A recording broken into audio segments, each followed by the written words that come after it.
मी माझ्या आईला म्हणजे माझ्या मम्मीला पत्र लिहिलेलं आहे. अच्छा. तिने लहानपणापासून खूप सॅक्रिफाईस केलेत आमच्यासाठी.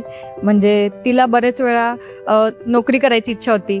आम्ही दोघं बहीण भाऊ लहान असल्यामुळे तिला ते जमलं नाही आणि तिने आमची प्रत्येक एक इच्छा पूर्ण केलेली आहे. म्हणजे मी मुलगी असून तिने मला नेहमी क्रिकेट खेळायला प्रोत्साहन दिलेलं आहे. तू क्रिकेट खेळ, तू व्हॉलीबॉल खेळ. ती स्वतः कबड्डी आणि खो खोची नॅशनल लेवल प्लेअर होती. तिने ते सगळं ड्रॉप केलं आमच्यासाठी. म्हणून तुला आईला पत्र लिहावं म्हणून मला आईला पत्र लिहावंसं वाटलं की तिची इच्छा होती की ती एक स्पोर्ट्स टीचर म्हणून शाळेत लागावं, पण दोघं बहीण भाऊंमुळे ते कधीच तिला जमलं नाही. हे पत्र आज मी तुला लिहितेय कारण आजपर्यंत मी तुला कधीच माझ्या मनातल्या भावना सांगितल्या नाही. तू माझं लग्न करून दिलंस, पण अजून पण मला तुझी खूप आठवण येते. तू लहानपणापासून जी जी स्वप्न बघितलीस आमच्यासाठी, ती सगळी स्वप्न मी आणि भाऊ पूर्ण करत आहोत. तुला जे हवं होतं की मी स्पोर्ट्स पर्सन बनावं, मी ते पण बनले.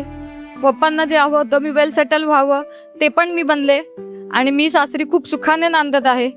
तू अजिबात काळजी करू नकोस.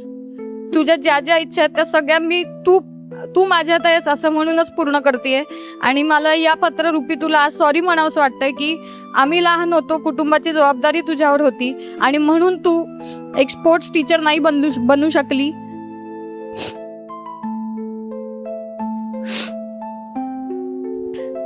माझं आता लग्न झालेलं आहे, भाऊचं पण लग्न होईल. तुझ्याकडे आता खूप वेळ असेल. जर तुझी हाडं मजबूत असती तर तू कदाचित परत स्पोर्ट्स टीचर बनली असती.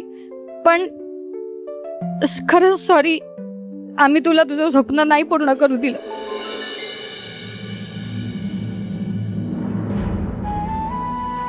तर या पत्राद्वारे तुझ्या भावना नक्कीच आईपर्यंत पोहोचतील.